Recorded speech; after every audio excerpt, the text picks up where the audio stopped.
Hey, have you ever been at like a Thanksgiving dinner and the conversation gets real heated because you're just on the opposite side of the spectrum on something? Well, today we're talking to Steve and John Young, who are father and son, both working in energy, but on opposite sides. And we're hoping to learn from them how you can communicate with love through your differences.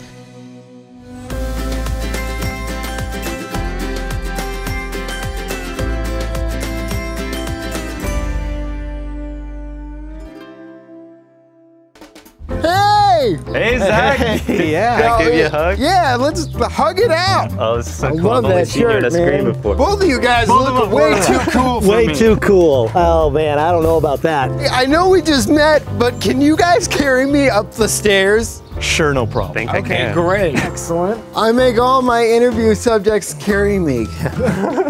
You guys are both engineers, right? Right. Steve, what's your background? Chemical engineer. Before that, grew up in, Michigan. Oil and gas came along. 1981, there was a boom going on, and people said, hey, this pays a lot of money. Why don't you go into it? John, you are in the same industry. So what made you want to go into renewables? I see a future with a different alternative. At the end of the day, we still need to have this energy come from somewhere. But why not have it come from the sun?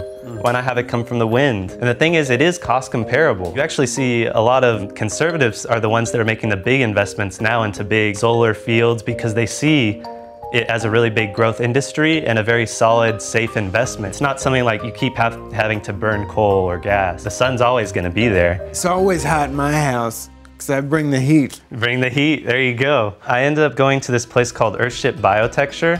What the heck is that? It is my favorite place in the whole world because what they do is they take recycled materials, for example, old car tires and things like that, and they use those materials to build sustainable homes. Homes that have their own energy and water. What's the toilet made out of? It's a normal toilet. I use a bidet. I'm big into bidets. Okay. And I feel like everyone should be. Does the Earthship support bidets and the bidet future? I think if you went and got an Earthship, I think they would support you, absolutely. They'd be excited to install a bidet for you. I could be happy in an Earthship my whole life and not even talk to anyone else, like it's just the perfect place for me. To use garbage, which is a thing that only humans know, no animal has garbage. We created garbage, and they're actually dealing with that kind of stuff and making it into something positive, We created garbage, and we can destroy garbage. Yeah. We can. So when you first heard that your son was going to go to work with the Earthship Lollipop or whatever, what was your feeling as a dad? First, I was confused. What is an Earthship, right? Is it a fraud, I guess, is what my number one, concern was, because I didn't know much about it. And I saw it's like, oh, my son's going to be a hippie and go hang out in an Earthship. I was like, well, okay, there's worse things in the world. He's still a productive member of society, so that's good. And then as he got into it and I learned more about it, so wow, this is cool, and who knows, he may be onto something. Yeah, it was a tough conversation to have at the time. I was met with a little bit of skepticism, and rightfully so. Steve, what was your feeling about renewables and working with Actually, I wanted to be a solar engineer. That was what I took some classes in school, and that's really what I wanted to do. And then I realized the economics aren't there. Nobody was paying, I had to pay for everything, and I needed a job that made money. So that wasn't gonna happen at that time in the solar industry. Most people think fossil fuels, geez, how can anybody who considers themselves an environmentalist, how could you get into that business? I think it's a big misconception. Actually, I wouldn't have stayed there for 35 years if I didn't think it was a great company. I found out I got to work outside the first few years, no office job. You're outside, and that's really what sold me. So you got into fossil fuels because you love the environment. Exactly. People usually they go oil and gas, and you get it out of the ground, you guys are evil and terrible because you're polluting the groundwater. Well, let's really figure out why groundwater gets polluted and figure out how to fix it.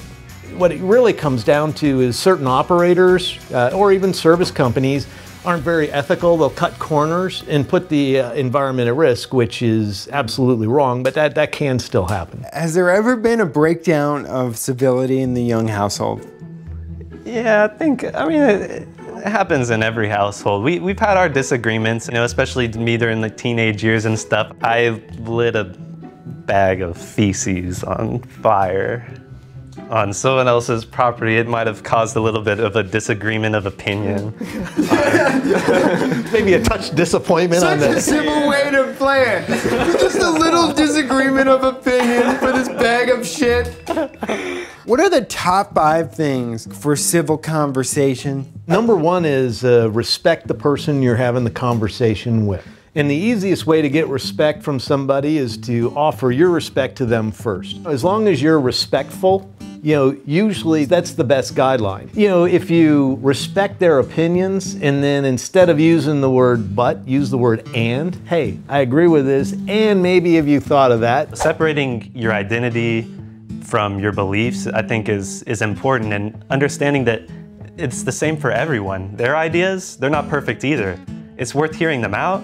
It's worth them hearing you out, but to try to make it an absolute, because then someone's a loser in the situation, right? Whereas otherwise, it's just a conversation. Unconditional love, which at the end of the day, that's a lot of it is the respect thing. The biggest trouble John ever got into really was I forget what he lied about. There was something. Yeah, they would catch me for school, like, oh, I'm gonna take a sick day. I'm just gonna lie about being sick. So they made a new rule for me that was don't lie. It was respect mom and dad and don't lie. Don't lie.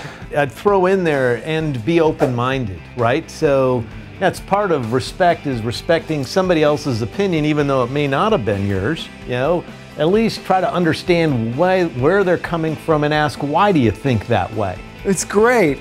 Well, guys, thank you so much for having me. I am definitely gonna change my lifestyle and the way that I communicate. I think even with my parents, you have given me a masterclass in how to have a civil, productive, respectful conversation. So thank you so much for that. Thank you too. Hey guys, thanks for watching this week's episode. I want to know, do you guys have a family member that you don't see eye to eye with on climate change? And how do you talk to them?